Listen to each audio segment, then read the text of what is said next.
So on Balkonists, you've worked with a mainly female film crew, and women were responsible for sound, costumes, cinematography. And I'm wondering, is it like a golden principle for you in filmmaking? Is it something that you will do in the future also? I like to do it because for many reasons. On the movie, we talk about a lot about intimacy of women.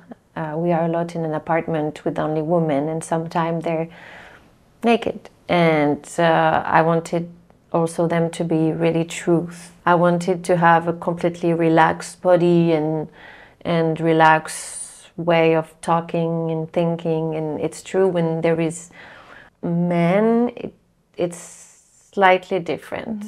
The atmosphere of a room changed a little bit. So that's why I was thinking, oh, maybe if all the crew, the person who are filming it, taking the sounds are women, it will be easier for the actresses to feel more relaxed.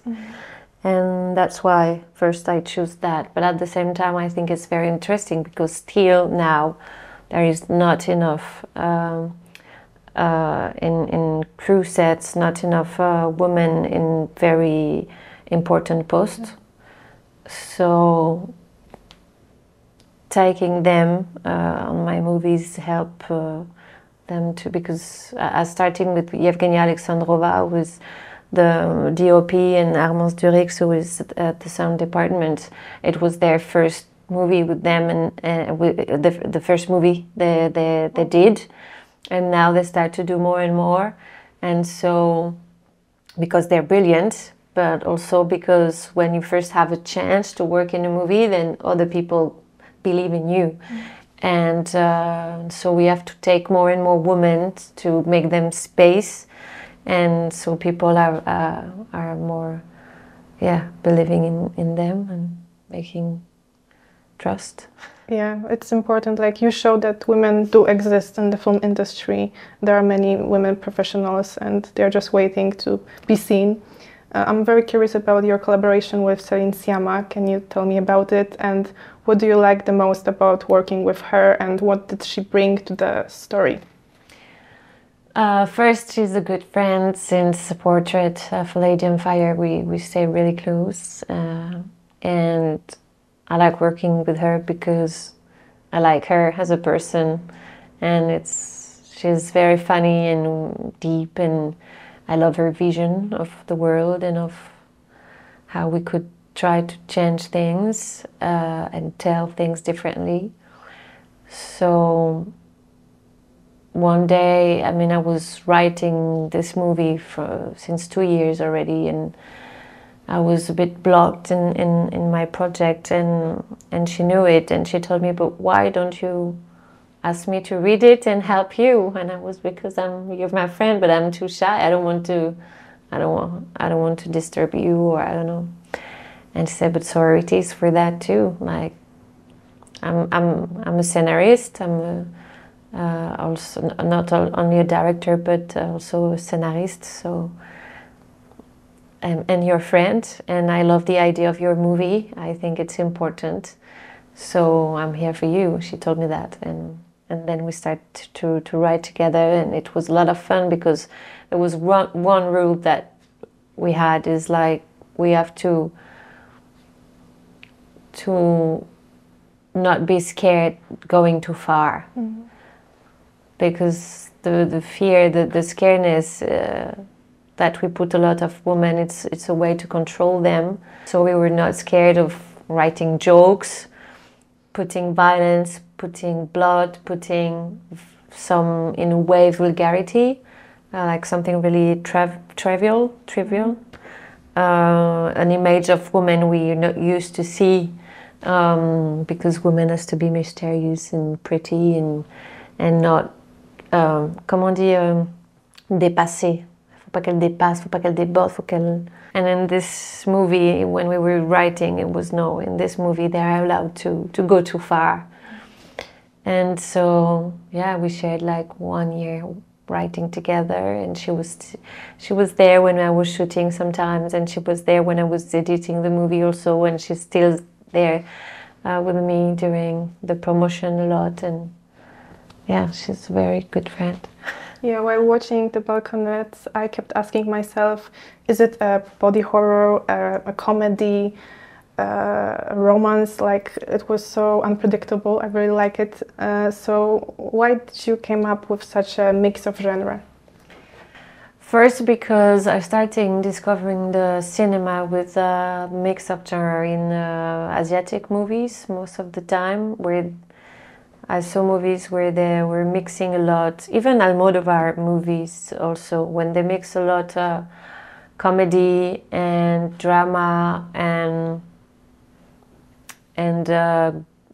gore, thriller. And I remember that I always loved that kind of movies because I like this idea of roller coaster. Like almost all the time you have a lot of sensations, and I kind of like that. And for me it was the best way to talk about what I wanted to talk.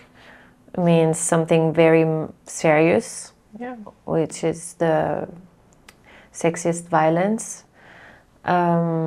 But also to bring freedom with the joy, with the humor, to bring a cathartic thing with the violence and the gore and the blood, and the fantastic, to bring some absurdity in this world that is sometimes just absurd, completely absurd, and that I wanted to do in farce complètement punk. I could have done a drama classic and serious, but for me a way to express things are important to me because I've been through the things that are in the movie.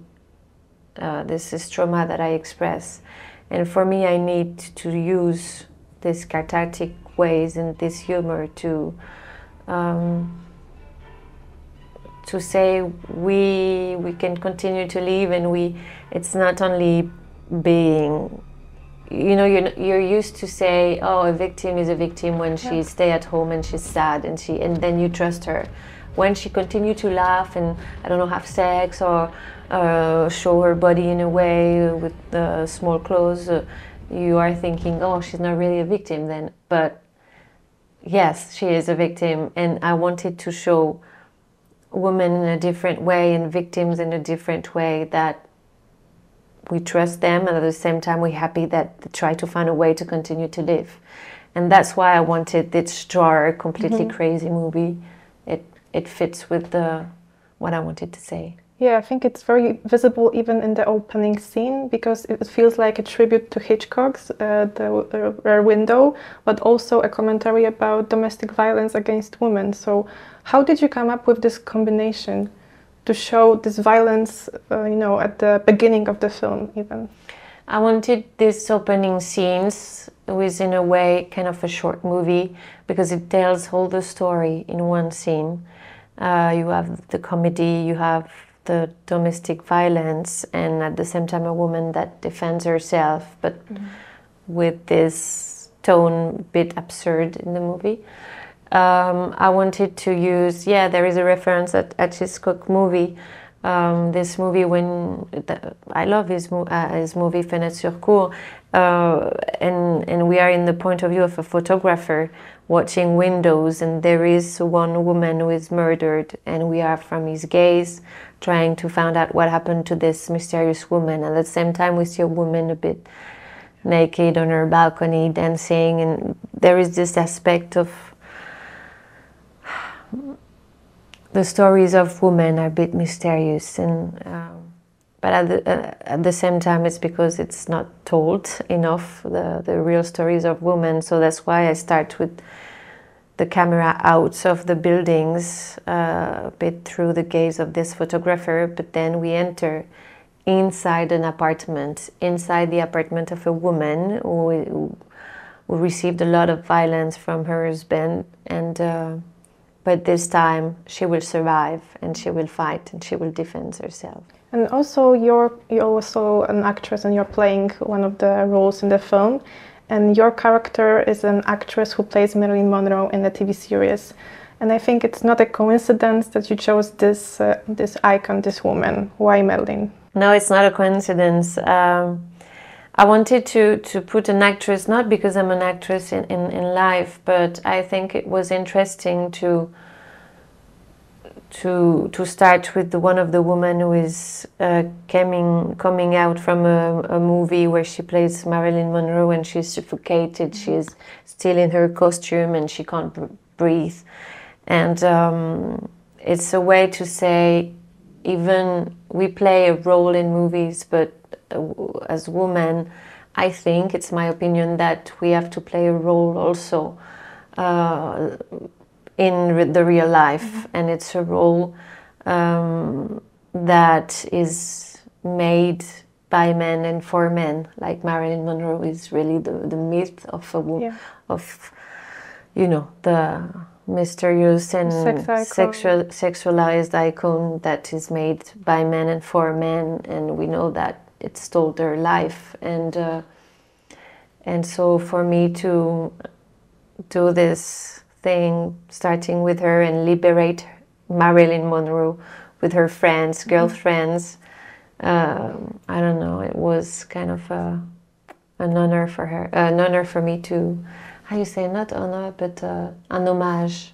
And yeah, you addressed the topic of sexual violence, while in France we still talk about Gisèle Pelicot and her case, and she inspired many women in the world and in France. So did you want to take a stand to say something important by this film? With my film, did I want to? Yeah, about sexual violence and the approach people have still. What happened with the case of Gisèle Pelicot is that we see that aggressors and rapers can be everywhere, and they're not monsters like they are also, you probably know them, they can be from your family or partner. Gisèle is here to have the courage to talk and to fight, and at the same time we have to hear her, but to also realize that thing, that it's the society and the justice, there is a problem of you know, it's not changing the way it should be. It's not changing the way it should be. We say a lot, la honte doit changer de camp, but I think also the fear has to change side. It's when they will start the aggressor to be scared of, you know, of a society that will very much punish the people who aggress, who rape, then maybe there will be less aggression.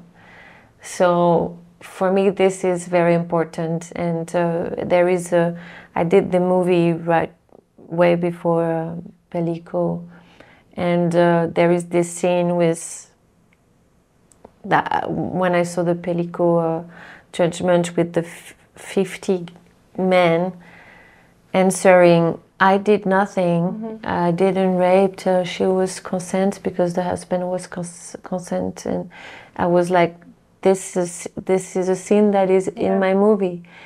It's terrible, and at the same time, it's like, I was not so surprised, me as a woman. Aggressors that are answering to Nicole when she asked, who did you rape? What did you do? And all of them say, no, nothing, I don't know.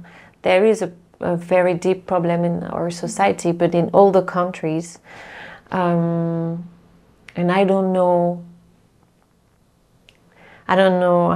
why they don't answer. Is it because really they don't know, or because they want to pretend they don't know because it's just easier? I don't know.